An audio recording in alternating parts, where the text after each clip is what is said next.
Role of SEBI or steps taken by SEBI for the development of capital markets in India.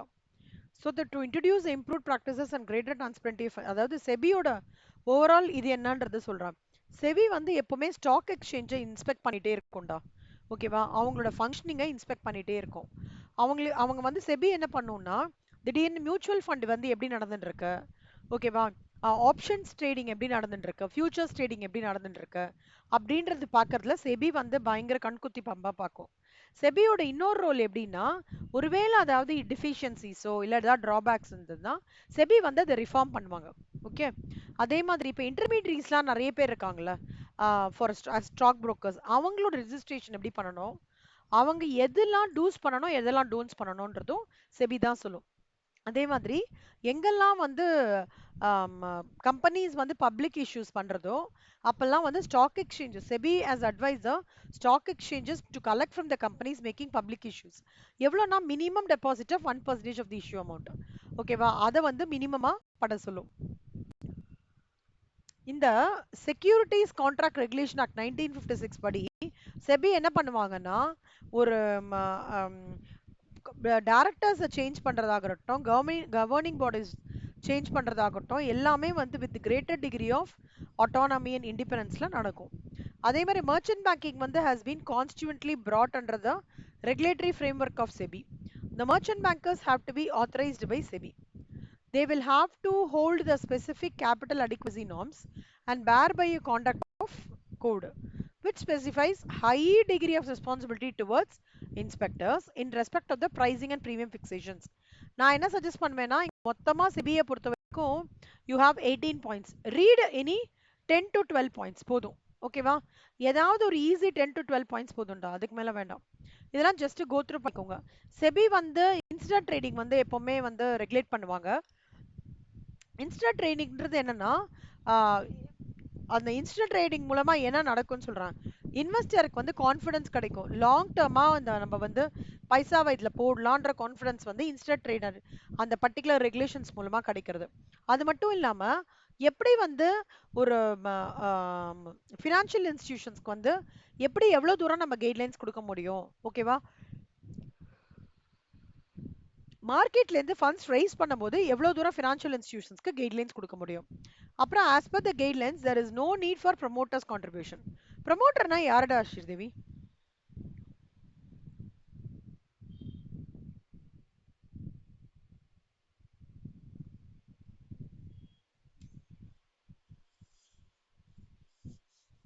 Sivasankari, ப்ரமோட்டர்னா யாருக்கணும்?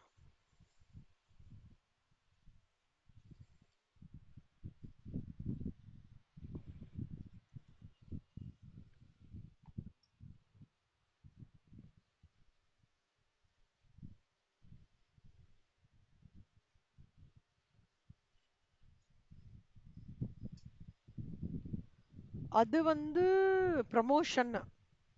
Okay சொல்லலாம். ப்ரமோட்டர்னா யார்? ஆ, முதல் முதல்ல முதல்ல கம்பெனியை வந்து ஆம், ஆம், அதாவது என்ன சொல்றதா, கம்பெனிக்கு வந்து முதல்ல ஓகே இவ்வளவு பைசா வச்சு ஸ்டார்ட் பண்ணலாம்னு சொல்றாங்கல்ல, அவங்க தான் ப்ரமோட்டர். இப்போ நீங்க கன்ஸ்ட்ரக்ஷன் பில்டிங்ஸ்ல எல்லாம் பார்த்துருக்கலாம்டா, ப்ரமோட்டர்ஸ் இது பண்ணுவோம். அப்படின்னா ஏன்னா முதல்ல பைசா போட்டு பில்டிங்கை கட்டிடுவாங்க, அப்புறம் விற்பாங்கல்ல. அதை முதல்ல பைசாவை போட்டு பிளானை போட்டு பில்டிங்லாம் கன்ஸ்ட்ரக்ட் பண்ணதுக்கு அப்புறம்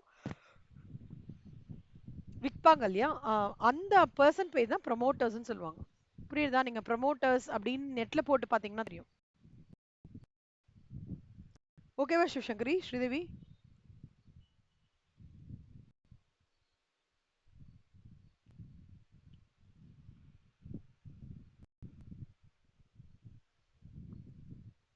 ஒரு ப்ராஜெக்ட் ஸ்டார்ட் பண்ணும்போதோ நான் பைசா கொடுக்குறேன், ஓகேவா, நீங்க ப்ராஜெக்ட் ஆரம்பிங்கன்னு தைரியமா சொல்றாருல ஒருத்தர், அவர் தான் ப்ரமோட்டர். புரியுதா? நீங்க நிறைய இதை வந்து கன்ஸ்ட்ரக்ஷன் இண்டஸ்ட்ரியில கேள்விப்படலாம். இந்த மாதிரி ஒரு கன்ஸ்ட்ரக்ஷன் ஸ்டார்ட் பண்ணும்போது ஐடியாஸ் இருக்கும், பிளான் இருக்கும், பட் யாரும் முதல் போடுறதுக்கு வரமாட்டாங்க. அப்படி ஆள் முதல் போட்டு தைரியமா பண்றாருல, அவர் தான் ப்ரமோட்டர்னு சொல்லுவாங்க. ஓகேவா? ஸோ மெஜாரிட்டி இந்த ப்ரமோட்டர் வார்த்தை எங்க வரும் மேம் அப்படின்னு கேட்டானாக்கா, ஒரு கன்ஸ்ட்ரக்ஷன் இண்டஸ்ட்ரியில வரும். இல்ல ப்ராஜெக்ட் ஒரு லைவா ஒரு ப்ராஜெக்ட் இருக்கு, அந்த ப்ராஜெக்ட்டுக்கு ஃபண்ட்ஸ் இல்ல. அப்போ ஒரு கம்பெனி வந்து நான் இதை பண்றேன், ப்ரமோட் பண்றேன், ஓகேவா, இந்த ப்ராஜெக்ட்டை நான் ப்ரமோட் பண்றேன் அப்படின்னு சொல்லும் போதெல்லாம் வருது ப்ரமோட்டர். ஓகேவா? The man behind the money for the development of the project. ஓகேவா? இந்த ப்ரமோட்டர் இமேஜ் கூட இருக்கும்டா, ஒரு நிமிஷம்.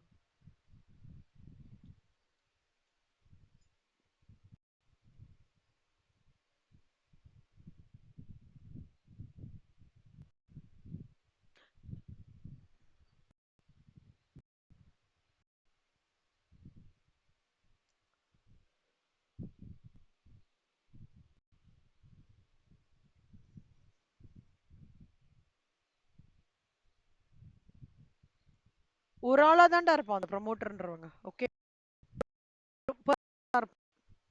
மாட்டேங்குது என்னன்னு தெரியல. அதான் வந்து ப்ரமோட்டருக்கோட மீனிங்.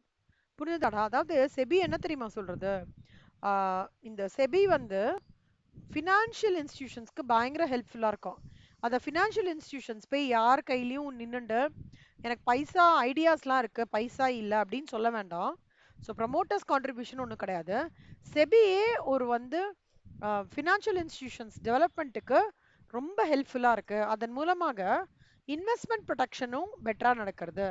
யாராவது வந்து திடீர்னு they can approach financial institutions and get money and raise their project அப்படின்னு சொல்லிட்டு தான் செபியோட ரோலா இருக்கு. செபி வந்து அந்த மியூச்சுவல் ஃபண்ட்ல நீங்க பார்த்திருக்கீங்களான்னு தெரியல, ஏஎம்சி ஏஎம்சின்னு ஒரு சர்க்குலர்ல போடுவோம், பார்த்திருக்கீங்களா? ஏஎம்சி அசர்ட் மேனேஜ்மெண்ட் கம்பெனி, ஏஎம்சினா கேள்விப்பட்டிருக்கீங்களா? மியூச்சுவல் ஃபண்ட் போட்டிருக்கீங்களாடா ரெண்டு பேர்ல யாராவது? என்ன மியூச்சுவல் ஃபண்ட்ரா?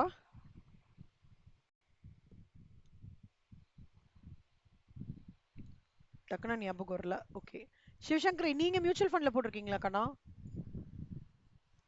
அடுத்த கம்பெனி ஜாயின் பண்ண உடனே முதல் சம்பளம் வந்த உடனே சரியா 2000 ரூபாய் எடுத்து சிஸ்டமேட்டிக் இன்வெஸ்ட்மெண்ட் பிளானிங்ல போடுங்க. சரியா ஸ்ரீதேவி சிவசங்கரி? என்ன செலவானாலும் பரவாயில்ல, தலை போற காரியமா இருந்தாலும் பரவாயில்ல, ஃபர்ஸ்ட் உங்களுக்குன்னு ஒரு 2000 ரூபாய் எடுத்து எஸ்ஐபி மியூச்சுவல் ஃபண்டு, ஓகேவா, உங்க பேங்கை காண்டாக்ட் பண்ணுங்க. ஆக்சிஸ் பேங்க் மியூச்சுவல் ஃபண்ட் சூப்பரா இருக்கும், ஐசிஐசி. 2000 ரூபாய் போட்டுருணும் நீங்க ரெண்டு பேரும். வேலை கிடைச்சி சேவிங்ஸ் பண்றீங்கல்ல, அதுல ஒரு 2000 ரூபாய் எடுத்து மாசம் மாசம் மினிமம் எஸ்ஐபியில் போடணும். அப்பா கொடுங்க, அம்மா கொடுங்க, எல்லாமே கொடுங்க, உங்களுக்கு எஸ்ஐபி போட்டுக்கோங்க. அதோட பெரிய அட்வான்டேஜ் என்ன தெரியுமா? மியூச்சுவல் ஃபண்டை ரெகுலேட் பண்றதே செபி தான். கண்டிப்பா வந்து அதுல ரிஸ்க் கிடையாது. சரியா? இன்னொன்னு, எஃப்டில போடுறதை விட போஸ்ட் ஆஃபீஸ் சேவிங்ஸ் பேங்க்ஸ்ல போடுறதை விட ஆர்டிஏ போடுறதுல மியூச்சுவல் ஃபண்ட்ல பெரிய பெனிஃபிட் இருக்கு. ஓகேவாமா? So the bring about a structural change which will ensure qualitative improvement in the functioning of the mutual funds and require that AMCs have a minimum net worth of 6 crores, of which sponsors contribute at least 40%. அதாவது இந்த AMC என்ன தெரியுமா பண்ணுவாடா? Asset management company. Sivasankari 2000, Sridevi 2000, நான் 2000, என்னோட daughter 2000, உங்க அப்பா 2000, சிவசங்கரி அக்கா, இந்த மாதிரி பூல் ஆஃப் மணி வரும்டா.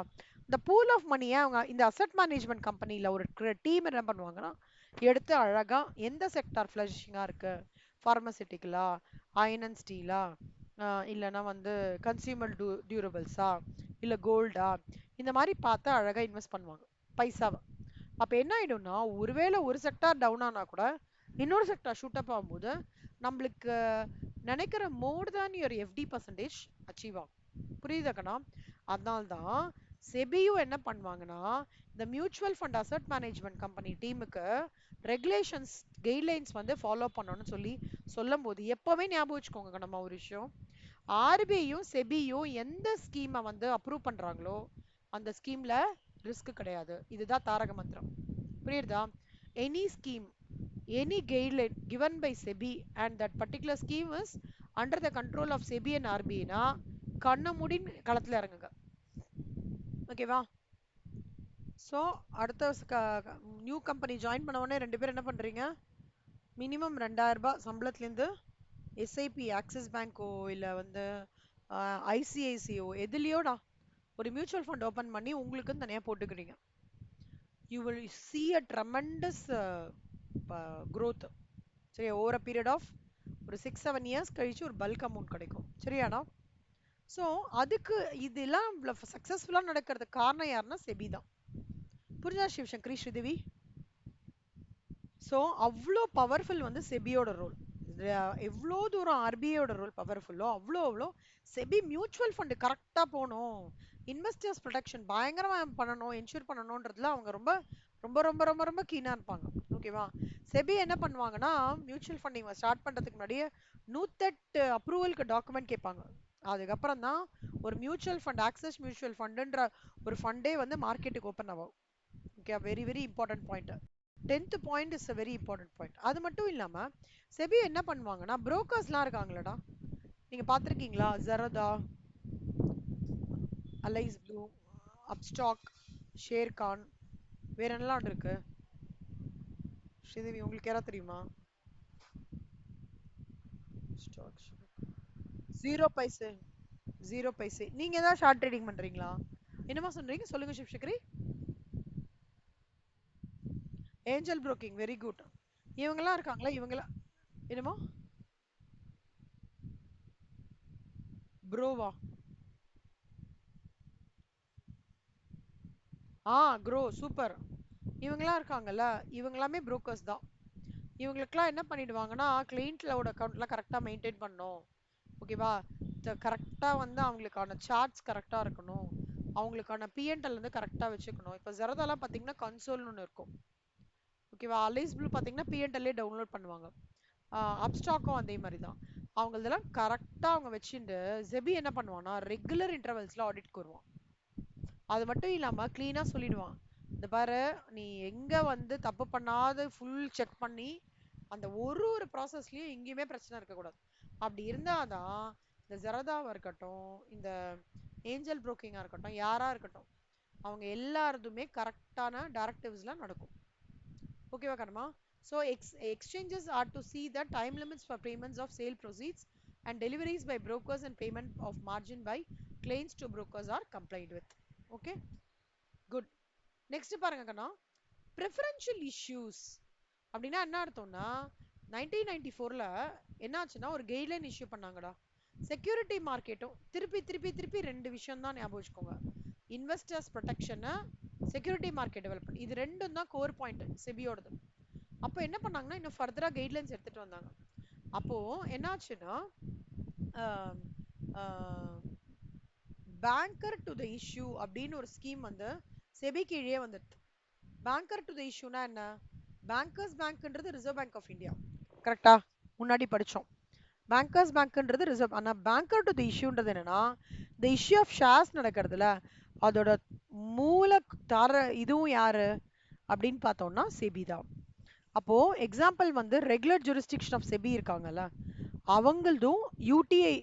முன்னாடி ஆக்சிஸ் பேங்க்னு இப்ப சொல்றோம் இல்லடா, அதுக்கு முன்னாடி அதுக்கு பேர் யூடிஐ, அதையும் செபி கீழே எடுத்துட்டு வந்துட்டாங்க. ஓகேவா? அதே மாதிரி மலேகம் சொல்லிட்டு ஒரு அவரோட மலேகம் கமிட்டின்னு சொல்லிட்டு ரொம்ப ஃபேமஸ். அவரது வந்து 1995ல எடுத்துட்டு வந்தாங்க. அப்புறம் நிறைய ப்ராப்ளம் ஆச்சு 1995ல, மால் ப்ராக்டிசஸ் நடந்தது. அதுக்கப்புறம் அதை இது பண்ணணும் அப்படின்னு சொல்லிட்டு ஒரு ஆளு, நான் ஷேரை வாங்கணும்னாலே 108 நார்ம்ஸ் வந்து த்ரூ பண்ணணும்னு சொல்லிட்டு 1996ல எடுத்துட்டு வந்தாங்க. ஓகேவா? இதை தான் வந்து they are ensuring a fair, transparent regulatory structure for the efficient functioning of the capital market. புரியுதா கண்ணம்மா? ரொம்ப ரொம்ப இம்பார்ட்டன்ட் கொஸ்டின். சரியா? ஸோ செபி என்ன பண்ணுவாங்க, செபியோட ரெண்டு விஷயம் என்ன, interest of the investors is protected and then guidelines, அது எல்லாமே ப்ரொடெக்ட் பண்ணுவாங்க. SEBI issue time to time acts, rules, regulations, guidelines, masters circulars, general orders and circulars. So SEBI regulations எப்படின்னா, செபி ரெகுலேஷன்ஸ் 2021, செபியோடது வந்து ரெகுலேஷன்ஸ் 2021, 2021, 20, இதெல்லாம் யாருக்கு ஏன் இவ்வளோ கொடுத்துருக்காங்கன்னா, அண்டர்ரைட்டருக்கு ஒரு ரூல் எடுத்துட்டு வந்தாங்கடா, போர்ட்ஃபோலியோ மேனேஜ்மெண்ட்டுக்கு ஒரு ரூல். அதனால தான் உங்களுக்கு பார்த்தீங்கன்னா ஒவ்வொரு இதுவாக சொல்றாங்க. பைபேக் ஆஃப் செக்யூரிட்டிஸ்க்கு ஒரு ரூல் எடுத்துட்டு வந்தாங்க. இஷ்யூ, அதனால தான் இவ்வளோ ரெகுலேஷன்ஸ் நடந்திருக்கு 2018, 2021. ஆனால் நீங்கள் ப்ரெடாமினெண்ட்டாக பார்த்தீங்கன்னா மோடி கவர்மெண்ட்டுக்கு அப்புறம் செபியில் நிறைய சேஞ்சஸ் வந்திருக்குடா. 14க்கு அப்புறம் பார்த்தீங்கன்னா அவ்வளோ சேஞ்சஸ். டெபாசிட்ரி ஆகட்டும், இஷ்யூ ஆஃப் கேபிட்டலாக இருக்கட்டும், செட்டில்மெண்ட் ப்ரொசீடிங்ஸாக இருக்கட்டும், ஓகேவா, நிறைய இது மூடி வந்ததுக்கு அப்புறம் நிறைய சேஞ்சஸ் வந்து எடுத்துட்டு வந்திருக்காங்க. இதெல்லாம் வந்து just you will have to go through கண்ணா, அவ்வளவுதான். செபி ரெகுலேஷன்ஸ்ன்றது ஜஸ்ட் கோ த்ரூ பண்ணிக்கோ, சரியா? அது அடுத்தது capital market. What comes to your mind if you hear the word capital market? Any idea?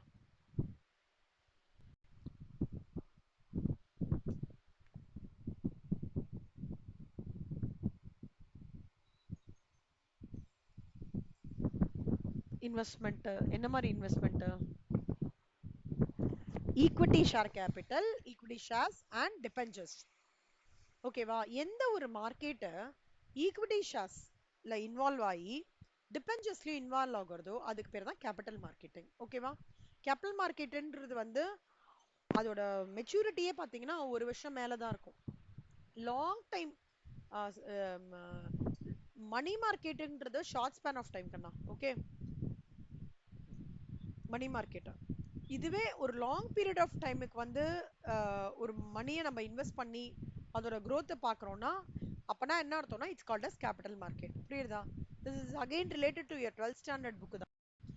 Capital மார்க்கெட்ன்றது it mobilises long term savings, provides risk capital. அப்புறம் வந்து இதுல மெயினா என்ன தெரியுமாக்கண்ணா, எனக்கு வந்து இன்வெஸ்டருக்கு வந்து ஒரு லாங் டேர்ம் எனக்கு ஒரு வந்து லிக்விடிட்டி கொடுக்கும். லாங் டேர்ம் எனக்கு ஒரு இது விஷயம் இருக்கு. அதாவது எப்படின்னா, எனக்கு வந்து ஒரு நான் ஷேரை வந்து இன்னைக்கு இன்வெஸ்ட் பண்றேன், 5 வருஷத்துக்கு நான் அப்படியே போட்டேன்னா அதுக்கு பேர் கேபிட்டல் மார்க்கெட் தான். ஓகேவா? அதே ஷேரை அதே ஷேரை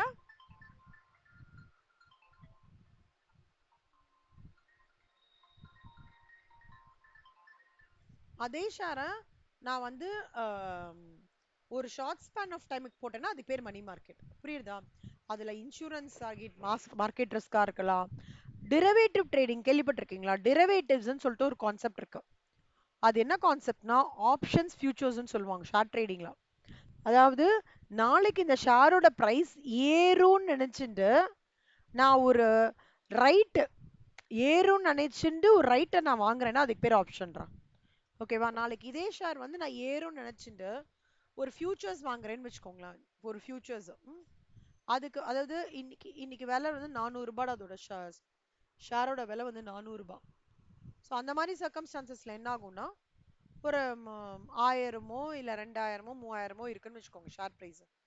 அந்த மாதிரி சர்க்கம்ஸ்டான்சஸ்ல அது வந்து இன்க்ரீஸ் ஆகும். விலை இன்க்ரீஸ் ஆகும்போது நான் அந்த ஃபியூச்சர்ஸை வாங்கி போட்டேன்னா பெரிய ப்ராஃபிட் கிடைக்கும். ஆனா இதுல அகைன் நம்ம பார்த்து வாங்கணும், இல்லைன்னா ப்ராப்ளம் ஆயிடும். அந்த மாதிரி விஷயத்துக்கு ஒரு கைடன்ஸா ஒரு கார்டினா இருக்கிறது தான் கேபிட்டல் மார்க்கெட்டோட நார்ம்ஸ். இங்கேயும் செபி இன்டர்வென்ட் பண்ணுவாங்க கண்ணா, சரியா?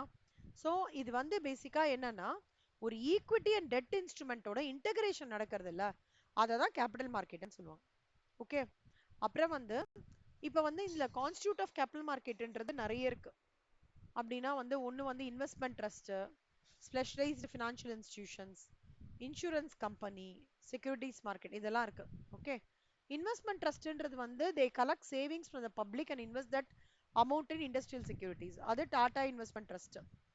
ஸ்பெஷலைஸ்டு ஃபினான்ஷியல் இன்ஸ்டிடியூஷன்ஸ்ன்றது IFCI, industrial financial corporation of India. Insurance கம்பெனின்றது வந்து தே கலெக்ட், இன்சூரன்ஸ் தெரியும்லடா, எல்ஐசி பாலிசி எடுத்திருக்கீங்களாடா ரெண்டு பேரும்? ஓகே, சிவசங்கரி நீங்க கண்ணா?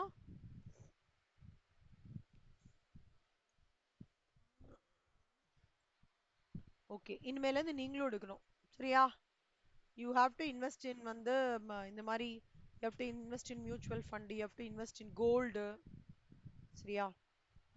ஸோ நிறைய பேர் வீட்டில் இன்சூரன்ஸ் எடுத்திருப்பாங்க, கரெக்டா? இந்த இன்சூரன்ஸ் கம்பெனியோட பெனிஃபிட்டுமே பார்த்தீங்கன்னா கேபிட்டல் மார்க்கெட் தான் லாங் ரன்ல, கரெக்டா? Any long run, any share, any debentures which you are taking for a period of 5 years, it's called as capital market. Okay, primary மார்க்கெட்னா என்ன அர்த்தம் அப்படின்னு பார்த்தோம்னா public issue, right issue, bonus issue, இதெல்லாம் என்னன்னு சொல்றேன்னா பப்ளிக் இஷ்யூன்றது முதல்ல ஒரு கம்பெனி செபியிலே இது வரைக்கும் லிஸ்ட் ஆகலடா, ஓகேவா? செபியில லிஸ்ட் ஆகல.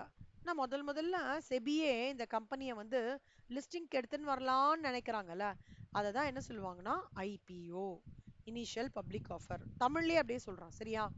அதே மாதிரி ரைட் இஷ்யூனா என்ன அர்த்தம்னா கம்பெனி தன்னோட கேபிட்டல் இன்க்ரீஸ் பண்றதுக்காக, ஓகே, கம்பெனி வந்து ஷேர்ஸ் இஷ்யூ பண்ணும்போது தன்னோட கம்பெனி மெம்பர்ஸ்க்கே ப்ரிஃபரன்ஸ் கொடுக்குறாங்கன்னு வச்சுக்கோங்களேன், அதுக்கு பேர் என்னது ரைட்ஸ் இஷ்யூ. ஓகே, போனஸ் இஷ்யூனா என்ன அர்த்தம்னா கம்பெனிக்கு வந்து எக்கச்சக்கமான summer reserves, huge accumulated reserves இருக்கு சரியா. ஆனா கம்பெனி என்ன பண்றாங்க, ஷேர்ஸ், அதாவது அவங்க போனஸ் ஷேர்ன்றது தன்னோட கம்பெனி மெம்பர்ஸ்க்கே எக்ஸ்ட்ராவா, தட் இஸ் தன்னோட ஷேர் ஹோல்டர்ஸ்க்கே எக்ஸ்ட்ராவா ஷேர் கொடுக்கறது. அப்படின்னா என்ன அர்த்தம்னா ஒரு ஷேருக்கு 4 ஷேர் கொடுக்கறது.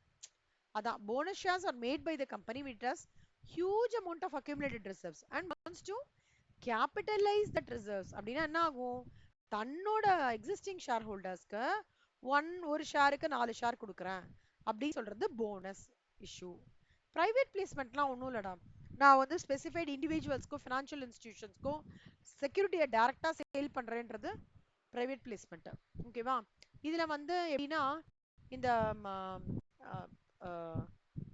குவாலிஃபைடு இன்ஸ்டிடியூஷன்ஸ் அவங்கலாம் வந்து பிரைவேட் பிளேஸ்மெண்ட் பண்ணுவாங்க. பாட் அவுட் டீல்ஸ்னா என்னன்னா, சப்போஸ் வந்து ஒரு நியூ ஷேர், ஓகே, லிஸ்ட் ஆகலடா இன்னும், லிஸ்டட்னா ஒன்றும் இல்லை, செபி ஒரு லிஸ்ட் வச்சிருப்பாங்கடா, இதெல்லாம் கம்பெனிஸ் வந்து நல்ல கம்பெனின்ட்டு, அந்த கம்பெனியில லிஸ்ட் ஆகல, ஓகேவா.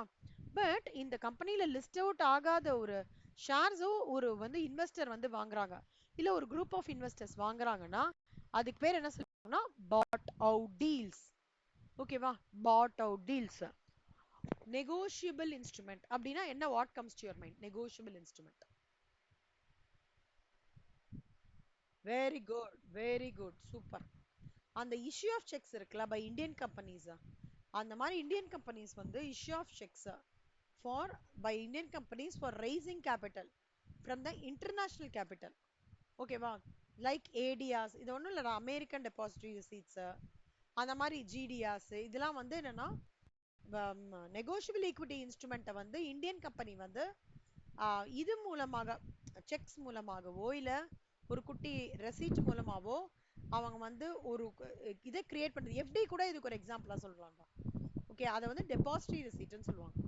இதுதான் நிறைய types of issues or method of raising funds in primary market. புரியுதாக்கா, இது ரொம்ப இம்பார்ட்டன்ட். யாரெல்லாம் வந்து பிரைமரி மார்க்கெட்ல வந்து இவங்களா இருக்காங்க பாத்தீங்கன்னா, merchant, bankers, underwriters, debenture trustees, investment banks, depositories, portfolio managers. Next பாத்துக்கோங்க, செகண்டரி மார்க்கெட்னா என்ன. Secondary market is a market in which இப்ப என்கிட்ட இருக்கிற செக்யூரிட்டிஸ் திருப்பி நான் ரீசேல் பண்றேன். ஓகேவா, அததான் வந்து செக்யூரிட்டி மார்க்கெட்னு சொல்லுவாங்க. அப்போ ஸ்டாக் எக்ஸ்சேஞ்ச் வந்து ஒரு செபி வந்து சாப்பா குத்தும், ஓகே நீ பண்ணலாம்னு சொன்னானா செகண்டரி மார்க்கெட். இப்போ இந்தியாலேயே ஓல்டஸ்ட் ஸ்டாக் எக்ஸ்சேஞ்ச் என்னன்னா பிஎஸ்சி கண்ணா. ஓகேவா, அப்புறம் தான் அகமதாபாத், கொல்கட்டால எஸ்டாப்ளிஷ் பண்றாங்க. இப்போ இந்தியாவை பொறுத்த வரைக்கும் எவ்வளவு இருக்குன்னா பிஎஸ்சி இருக்கான், கல்கட்டா இருக்கான், கமாடிட்டி இருக்கான், மெட்ரோபாலிட்டன் ஸ்டாக் எக்ஸ்சேஞ்ச் இருக்கான், மல்டி கமாடிட்டி இருக்கான், இவெல்லாமே ஸ்டாக் எக்ஸ்சேஞ்சஸ் இருக்காங்க. 7 ஸ்டாக் எக்ஸ்சேஞ்சஸ் இருக்கு. இப்போ செக்யூரிட்டி மார்க்கெட்டோட இது என்ன அப்படின்னா திருப்பி அதே ஒரு விஷயம் தானா, இன்வெஸ்டர்ஸ் ப்ரொடெக்ஷன். அதே தான். நீங்க உங்களுக்கு ஹோம்ஒர்க் என்னன்னா பிரைமரி மார்க்கெட்டும் செகண்டரி மார்க்கெட்டையும் நல்லா படிச்சுட்டு நெக்ஸ்ட் கிளாஸ்ல ஒரு டிஸ்கஷன் செஷன் மாதிரி வச்சுக்கணும். ஓகேவா கண்ணமா. ஸோ இதோட நான் முடிக்கிறேன் இன்னைக்கு. ரொம்ப இம்பார்ட்டன்ட், உங்களுக்கு இங்க படிக்க முடியலையா 11th புக் எடுத்துக்கோங்கடா, இல்ல 12th புக் எடுத்துக்கோங்க, அதுல இருக்க பாயிண்ட்ஸ் அப்படியே இங்க ரிப்பீட் பண்றோம், அவ்வளவுதான். ஓகேவா கண்ணமா, சூப்பர். நாளையில இருந்து நம்ம ஆஸ் யூஷுவல் வச்சுக்கலாம்டா 10:30. நாளையில இருந்து 2 மணி நேரம் கிளாஸ் வச்சுக்கலாம்னா 10:30 to 12:30, இல்ல முடிஞ்சா 1 வரைக்கும் அப்படியே. So I will try to complete it at the earliest. முடிச்சிட்டோம்னா இது எல்லாமே தீர்னா அதுக்கப்புறம் we will getting into a very interesting chapter called as interesting chapter called as ratio analysis. இந்த ஒரு சாப்டர் மட்டும் தான் உங்களுக்கு எல்லாமே என்ன சொல்றது தியரி அந்த மாதிரி இருக்கும். ஆனா இதெல்லாம் நீங்க வந்து பேங்க்லயோ இதுலயோ படிச்சதுதான். அப்புறம் மணி மார்க்கெட்ல கால் மணி இதெல்லாம் நீங்க படிச்சிருப்பீங்க கண்டிப்பா. ட்ரெஷரி பில், அப்புறம் கமர்ஷியல் பில்ஸ், 180 days பில், எல்லாமே அதை பத்தி படிப்போம். ஒன்ஸ் சாப்டர் முடிஞ்சு அப்படின்னா we will get to what is called data analysis ரொம்ப ஈஸியா இருக்கும். அதுல தான் மேஜர் சம்ஸ் ஆகும். ஓகேவா? இதோட முடிஞ்சிருது. இதுல ஒரே ஒரு கான்செப்ட் இருக்குடா. அதாவது ஒரு காமர்ஷியல் பேப்பரோ ட்ரெஷரி எல்லாத்துக்கும் ஒரு ஒன் லைனர் மாதிரி போதும். அதுலேருந்து நீங்க ஈஸியா வந்து பிக் பண்ணிடலாம். ஓகேவா? ஆமா. இதோட நாளைக்கு I will try to complete this chapter number. So try to have 2.5 hours class every day from tomorrow onwards. Na? 10:30 to என்ன சொன்ன 12:30 11:30 12:31. ஓகே. ஏன்னா எனக்கு நான் இவ்வளோ சீக்கிரமா முடிக்கிறேனோ அவ்வளோ சீக்கிரமா நீங்க ரிவைஸ் பண்ணலாம். எனக்கு என்னன்னா இப்போ சென்னையில வந்து என்ன ப்ரெடிக்ட் பண்ணியிருக்காங்கன்னா அடுத்த வாரம் வந்து இந்த வாரம் இல்ல அடுத்த வாரம் தேர் எக்ஸ்பெக்டிங் ஹெவி போகலாம். அதனால ஐ லைக் டு பயங்கர மழையா இருக்க போதாண்டா. அதனால I like to complete it ஈஸியா சீக்கிரமா முடிச்சிடணும்னு பார்க்குறேன். ஓகேவா? So from tomorrow will chit for 2.5 hours. இப்போ இந்த இது அமுச்சு விடுறேன். தியரிலாம் கொஞ்சம் நல்லா அண்டர்லைன் பண்ணி நல்லா டைம் எடுத்து படிக்க கடமா. சரியா? நான் இப்போ இந்த ஃபைல் அமுச்சு விட்டுறேன். ப்ளஸ் நீங்க